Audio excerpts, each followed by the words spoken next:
The myth of overpopulation originated in England in 1798, when a vicar named Thomas Malthus, who fancied himself something of a mathematician, saw that food production increased incrementally, but people reproduced exponentially. He sat down and did some simple math, and summarily decided that the world would be out of food by 1890. He blamed reduced mortality rates, and recommended killing off the have-nots of society, lest the haves starve to death. This cry was taken up by Paul Ehrlich of Stanford University in 1968, who claimed that reckless human reproduction had overwhelmed the Earth. Massive famines would result, which would destroy, best-case scenario, 1/5 of humanity by the end of the 70s, and the planet would follow. This fear produced large donations for the newly created UNFPA, which thrives on an imagined crisis that has been both imminent and rescheduled again and again over the past 2 centuries. The truth of the matter is that every family on this planet could have a house, with a yard, and all live together on a landmass the size of Texas, which is really just a small corner of the planet. The population of Earth will peak in 30 years, and then start to go back down. We're not overpopulated. Do the math.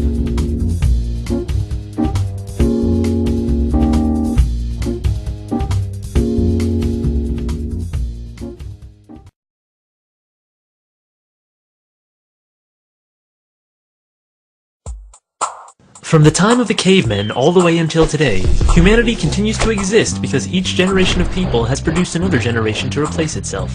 Scientists have figured out how many people need to be born each generation to replace the generation before.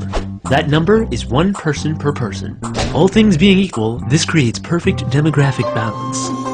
Since women are the only ones who can have children, replacing every person on Earth means each woman needs to have 2 children, one to replace her, and the other to replace the man, who cannot have children. The total fertility rate is the average number of children each woman in a society is having. This number shows us if a society is growing or shrinking. In developed countries, the replacement rate birth rate is 2.1 children per woman. This will keep the population stable, but even that is assuming that every woman has children, and that there are no wars, famines, or disease. In the real world, disasters happen all the time, and sadly not all children reach adulthood, especially in poor countries. This pushes their replacement rate up to 3.3 children per woman. Since not every woman wants to have children, in order to keep the population stable, some women need to have more than 2.1 children to balance the birth rate with the women who are only having 1, or no children at all. Maintaining this balance is of the utmost importance. If society does not at least replace itself every generation, human numbers begin to fall exponentially. Economic and social problems appear, as elderly people retiring begin to outnumber young people entering the workplace. This is already happening all over the developed world.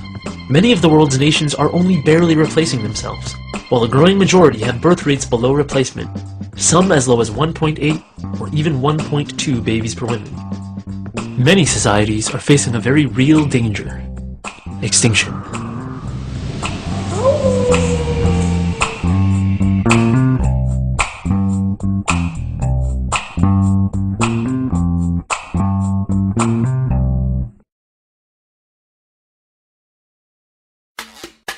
According to believers in overpopulation, there are so many of us on the planet that food production cannot possibly keep up. However, according to both the UN's Food and Agricultural Organization and the World Food Program, there is currently enough food on the planet for everyone to be well fed.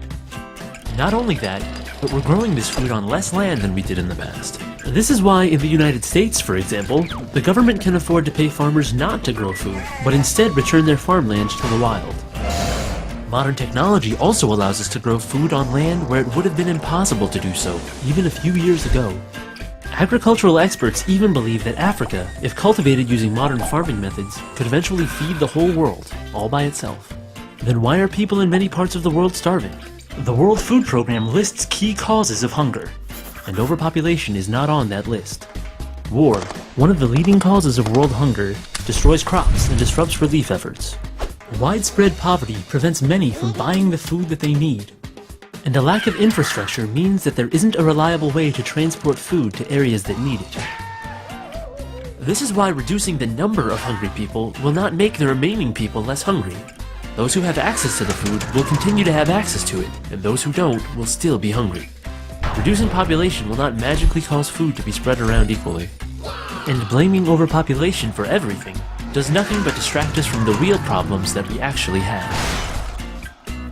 Think about it.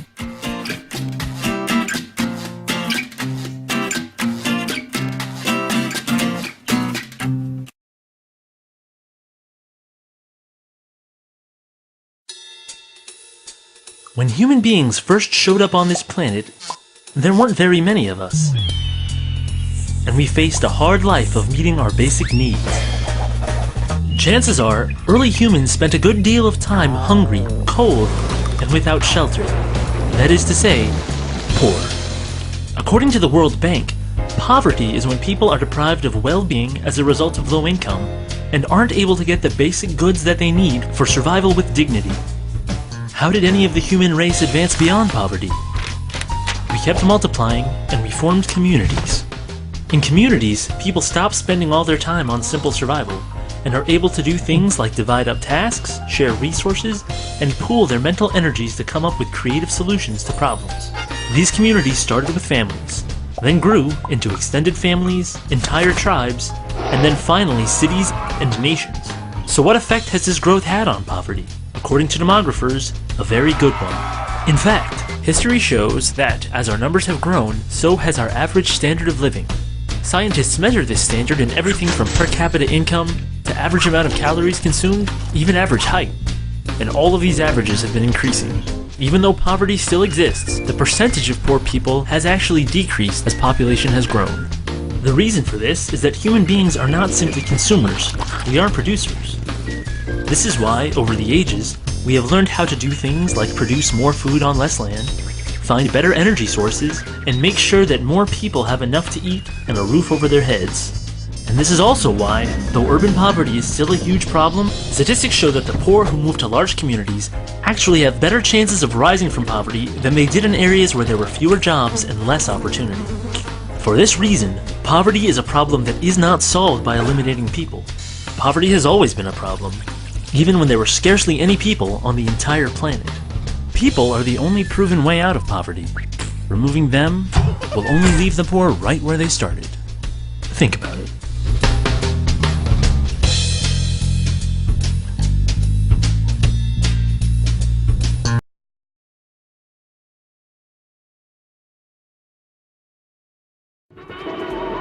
At some point in the year 2011, the Earth will hold 7 billion people on its surface, more people than any point in recorded history. While some welcome this latest member of humanity with excitement, others with fear. When people hear that we've been adding 1 billion people every 15 years, they imagine humanity's growth to look something like this. But 1 billion people isn't as high a percentage of humanity as it used to be. For instance, imagine this roller coaster car represents 1 billion people. If we add another car, or 1 billion more people, our train has doubled in length. But if we want to double the train again, we can't just add 1 more train car. We'd have to add 2. Every time we make the train longer, 1 train car represents a smaller and smaller percentage of the train. If it takes 15 years to add each new train car, then mathematically speaking, the growth rate is slowing. In order for the growth rate to stay constant, the train would have to keep doubling every 15 years, instead of just adding 1 car. Human population growth is the same way. In 1804, the world's population hit 1 billion. By 1927, that number had doubled. But by 1960, that number had only grown by half. By 1975, it was only growing by a third, and then a fourth, and then a fifth. To see how population growth is slowing down, we look at a number called the global total fertility rate, which is the average number of children each woman is having. And over the last 40 years, that rate has been rapidly falling. According to the UN's current data, the world's population is due to peak in 25 years. After it peaks, it will start to go down. By the end of the century, we'll be losing 1 billion people every 20 years. This year, the world's population will hit 7 billion. In 75 years, we'll be back here again. Think about it.